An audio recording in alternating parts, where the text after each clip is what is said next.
I just got off a call where I got to pour into people kind of at the start of their journey, entrepreneurs and investors and people who are kind of, on that first leg of their journey of like, hey, I'm gonna make some money. I'm gonna better my life. I'm gonna build something, do something, invest. I'm gonna create financial freedom, all that fun stuff. And I get a lot of pleasure and joy for pouring into people at the start of that journey because that's when I needed the most help, and it was really hard to find, at least when I was kind of getting started. So a lot of it was just on my own. And so I have a soft spot in my heart for people at the start of their journey. Maybe they're working their way up to like, hey, like they're going to be worth $1 million or something. And a good question was asked because we were talking about that, like millionaire, does something change? Like when you become a millionaire, if you have $1 million net worth or even $1 million in, liquid assets, I probably have a couple million in liquid assets that I could liquidate at any given time and basically be pretty good. And what's really funny is when I started my journey, all I thought about was, I want $1 million. And that was literally my fuel. Everything I did was like money, money, money. And I really struggled to get anywhere. I lost my motivation and energy really quick. I didn't have that deep burning fuel source to like persevere and continue and stay consistent. It was all about me.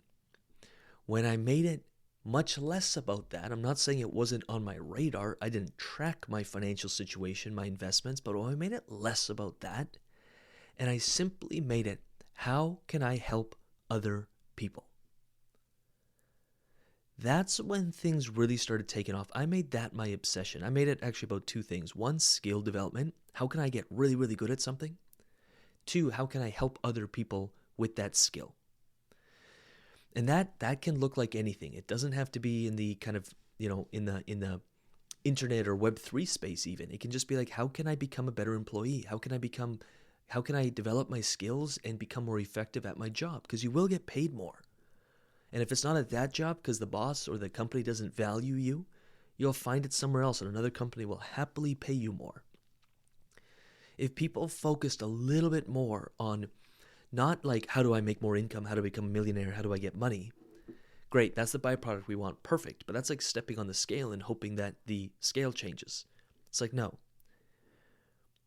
If we can focus on those things that create that, helping others, serving others, becoming better at what it is we do in our craft so we can actually help others at a higher level.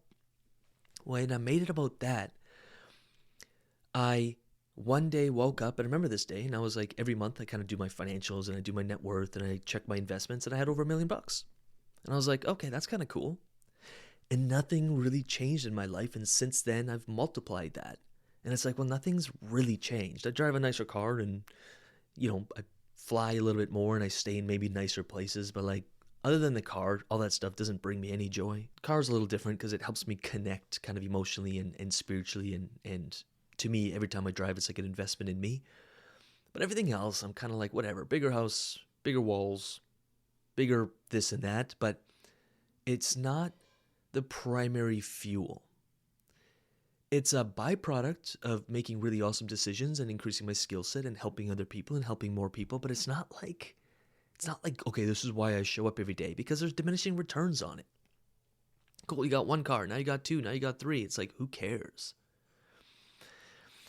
And I think many, and at least in the conversations I was in this morning, it was like, many people are so fixated on the car or the bigger house, and they have all these, like, they want it so bad. And they forget to focus on the things that actually make all that happen. And so they drive themselves insane, and then they get depressed, and then they feel like they're making no progress, and it's no wonder why they quit on things. It's like, no.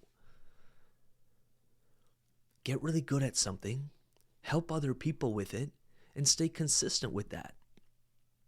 And you will wake up one day like I did, and you'll be like, whoa, I got $1 million. That's crazy. Cool. And then you'll go on your day, and you'll make it 2, and you'll make it 3, and you'll make it 4, and you'll create financial security for your family, people around you. You'll probably give back, but it's like, it's what are the things that create it? And if we focused on that, we'd have so much more joy and so much more energy and so much more creativity in our day. Jump into the mindset group. You know I love having these conversations. And with that said, we'll see you in the next episode.